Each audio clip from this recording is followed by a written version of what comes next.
Yo, Shalom, Israel. First, I want to start by giving all honor, praise, and glory to yahawah, bahasham, yahawashi, bahasham, raka, quadash. Double honors into the elders and apostles of GMS, great millstone, who help me sharpen my iron in this truth.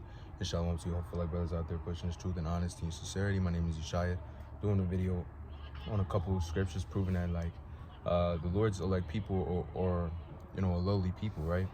And I'm starting with Ecclesiastes 10:7, and it says, actually, I'll start at 6. Folly is set in great dignity, and the rich sit in low places. The rich are the Lord's elect people, right? The rich in what? The rich in wisdom and knowledge, the rich in the truth.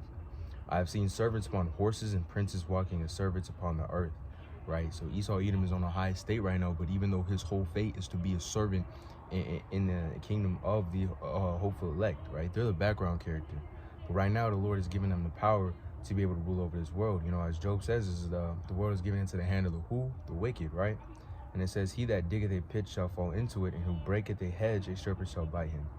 And that's going into a little bit of a different topic, but I've seen servants upon horses and princes walking as servants upon the earth, right? So the 144,000 elect members, right, are literally servants in this world.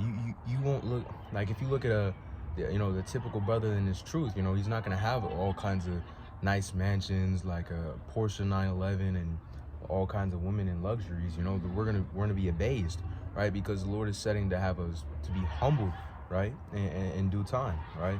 So let me get James 2:5 real quick, and it says, hearken, my beloved brethren, hath not yahawah bahasham yahawashi chosen the poor of this world, rich in faith, and heirs of the kingdom which he had promised to them that love him, right?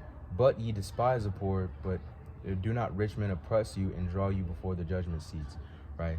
So the Lord has chosen the poor. The Lord this is how the Lord wants his movie to be aligned, essentially, right? He wants us to be humbled and abased, and we need to repent, to be honest, for all the wicked deeds that we do, right? So we have to come back to the Lord and come back to, to our true nationality and fearing Yahweh Yahawashi, right? And doing what we have to do for the Lord, right? Because we've gone away from who we truly are, right? So now we got to be humbled, right? And so we can be brought back up with the Lord, right? So, sorry to say right so many times, but I'm going to get Proverbs 22. Let me see. I will do 22:7, and it says, the rich ruleth over the poor, and the borrower is servant to the lender, right? So, we're always in debt in this land. So what does that chapter in Baruch say? It's we should always be subject to payments, right? So we're in this land, in a land that isn't ours right now, right? Just as Micah 2:10 says, it says, arise ye and depart, for this land is not your home or resting place, right? This is not where we're destined to be, according to the scriptures, which we have faith in and which we believe that will be delivered out of this state. We're the poor. This is the part of the Lord's story. This is how the Lord wants his story to be aligned. Let me end off with that, to be subject to payments, because not only do we have to pay with money and finances, we walk through the valley of the shadow of death, and if you're in this truth, you are putting your life on the line, when being in this truth, right? It's a faith matter. It's a matter of faith. The brothers at there's an affiliate camp, a GMS affiliate camp. They're not an actual GMS camp, but they're an affiliate camp I go to, and those brothers had a gun pulled on them at camp, and that's just and they fretted not. They cared nothing about it, because if you live, you shall live unto the Lord, and if you shall die, you shall die unto the Lord. We are the Lord's ultimately, right?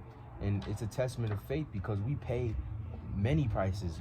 We pay with our mindset, we pay with our mental stability, we pay so many different costs in this truth that we don't even really care, because we understand that's the condition of the battle, and we counted these costs before entering, right? I believe it's Baruch 3:10.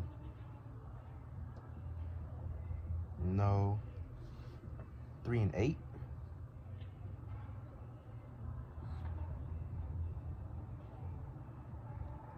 Yeah, Baruch 3:8. Behold, we are yet this day in our captivity, where thou hast scattered us for a reproach and a curse, and to be subject to payments according to all the iniquities of our fathers, which departed from the Lord Yahweh Yahawashi.